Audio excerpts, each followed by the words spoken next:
first time I came to the gym, it was a bit overwhelming. There's all these machines, all this equipment, and I had no idea where to start. It felt really daunting. Until somebody showed me that I was using the leg machine for my arms and that wasn't appropriate. I realized I needed a personal trainer, someone that could take me through the machines and help me understand what was what and what machine worked what body part. So now as we understand our mental fitness, to understand that the brain needs to grow in all these different places, and there are different practices that can grow the brain in all the right places that serve us well.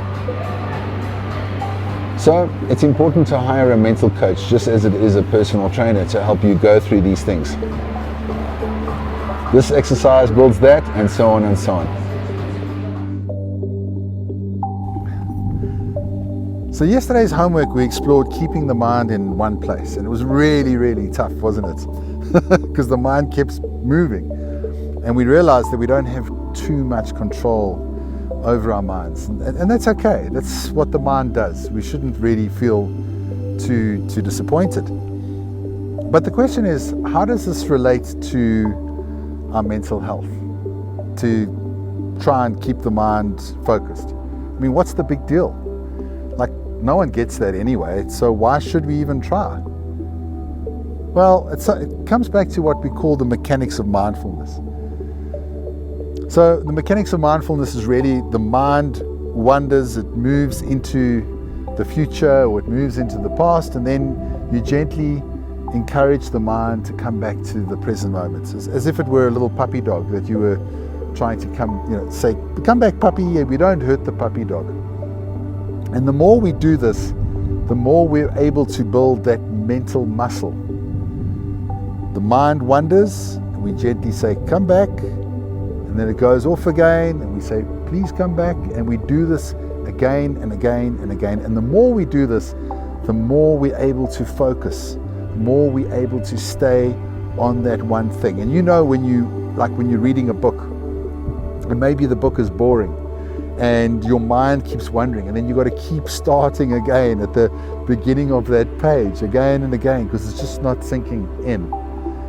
Because your mind is very busy, it's wandering. So you keep on, as we keep on bringing the mind back, we get better at doing it. I've even spoken to people that studied law or studied medicine. They said first year it was really tough, but second, third year, I had like a photographic memory. I could just look at that book and it just flows. I just absorb it, because you've developed what you practice grows stronger. And that is what we call the mechanics of mindfulness. It's so important to our mental health.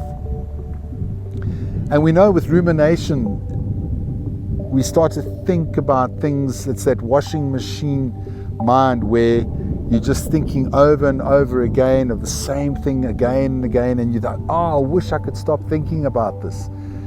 It might even be like a Sunday afternoon, and you're thinking about that meeting on a Monday morning, and it's just driving you nuts, and you think, I just want to enjoy my weekend. Why am I thinking about this so much? And it's that rumination that we're stuck in and we can't get out. And you can imagine if it's a serious thought or an issue, how every time we think about these things, it brings us down. It brings our mind down. It puts us into a state of depression where we're locked in to that very sad way of thinking. But if we've developed some mental resilience, we are saying, no, I don't want to think about that anymore. I'm coming back to the present moment. I'm coming back to this moment where I am happy and I am safe and I am well.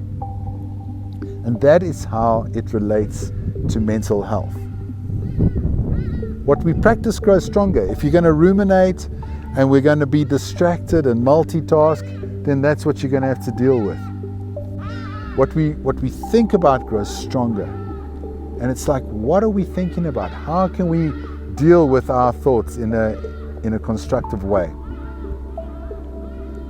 Mark Twain, the famous author, said, most of the worst disasters in my life never actually happened. Most of the worst disasters in my life never actually happened. And if you think about it, how the mind can catastrophize about the worst things that can go on. But then most of that never really happens. And Leanne and I facilitate walks in the Kruger Park, walking in the park amongst the wild animals, all sorts of things in your mind that you can conjure up about being eaten alive, about hyenas taking you out of your tent and so on. Never happen. They don't happen. It's actually quite nice. But you think you're going to die your first trip, the first day. You're shaking in your boots because the mind is catastrophizing and you're overthinking everything. You can ruin a project by doing this, or you can ruin a happy family environment by doing this, because we're focusing on something sad or something just not real, something we're making up, and that can affect other people in our life. It's like this little poem that's stuck in my head. If you're happy and you know it, overthink. If you're happy and you know it, overthink. If you're happy and you know it, give your brain a chance to blow it. If you're happy and you know it, overthink. Yeah, funny. Not so funny when you're overthinking and you're stuck in rumination. How do you feel when you think about the future? How do you feel when you think about Monday morning? Everybody tells me anxiety. I've had like a few people that have said excited,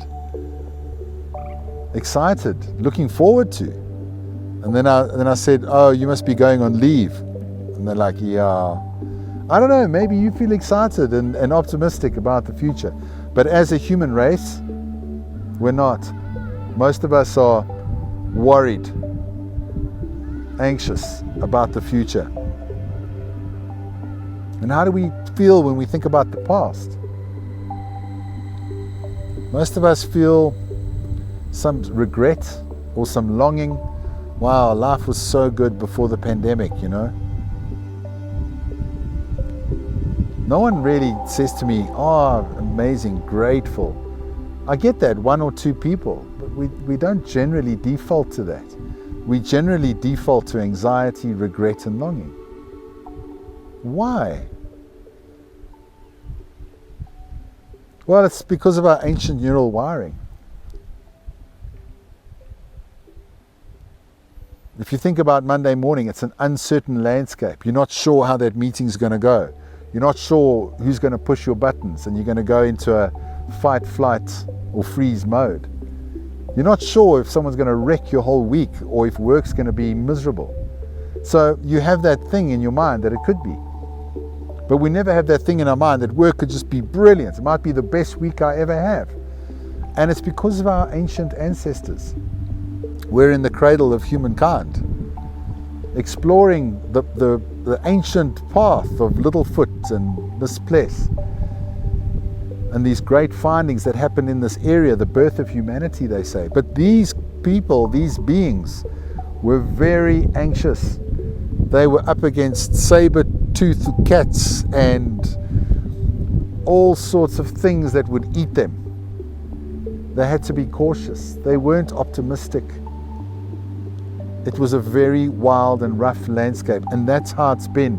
And even if you think that the world started 10,000 years ago, that's how it's been.